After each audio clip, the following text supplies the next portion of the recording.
Here we are on this 2010 Phaeton. We get a lot of questions about this bottom step rotting out. A lot of times the leak, we found there was a leak up there. It was actually above, right up above there, where we found some leaking in behind. If I come up to it,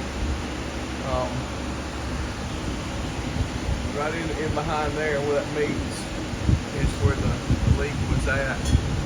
So we've got the leak stopped, and it runs down the frame there and comes down here. And most time you'll see mushrooms begin to grow right there, or we're going to grow over here, and you'll see this. What happens, it gets a little bit crunchy, and this is already turned loose. This is the bottom step. You can take this up and you can kind of see it's dried out now. So if you pull this up and this is wet, you still got a leak. If you pull it up and it's dry, you can see here this wood just has delaminated, deteriorated pretty much. But the good thing is it is dry, so that's, and it just kind of pulls out.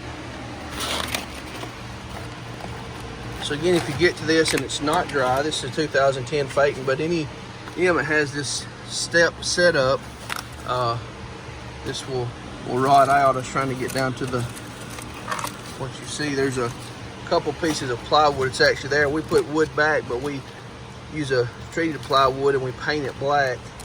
So what you have to do is you take all that out. Now this here, you're going to see there is screws holding it there.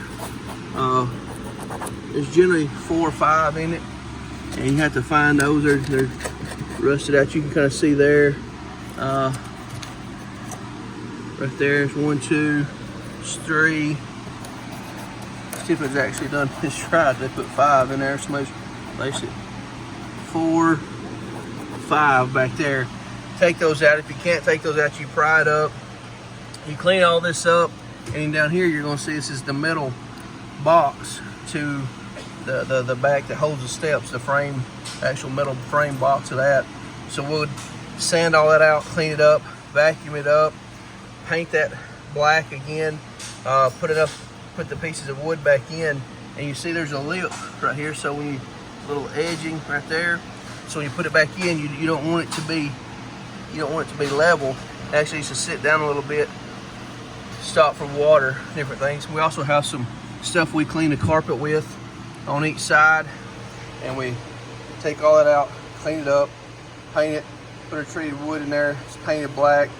We go back down with some silicone and then screw it back down, and then we glue, get some new step tread. That right there. Have 2 kinds of step tread. One has the lip and one has not. They're not pre-cut. You have to, don't throw the old one away. You keep it. Use it as a marker to go on the new one. So after you clean it, put the wood down, screw it down, do a dry fit of the step tread. You can use glue or a little bit of silicone, and we go back and we put 4 black screws in the corners. This one doesn't have any, but when we replace the step tread, we put little black screws in the corners just to help keep it in place because it likes to move. But again, this is showing you a rotten step, 2010 Phaeton, but you know, any of them that has the carpet on the side up to, I don't know what, 14, 15, you can have this situation. Again, if it's dry, you're good. That means the leak has been stopped. If it's wet, you need to find where the water's coming in. It runs down in behind here, down through the coach, and comes in right here. Again, this is just enclosed here. Water has nowhere to go, so it settles here and rots the wood out. Just showing you this again on 2010 Phaeton. This is how the Precision Boys do it. Thank you.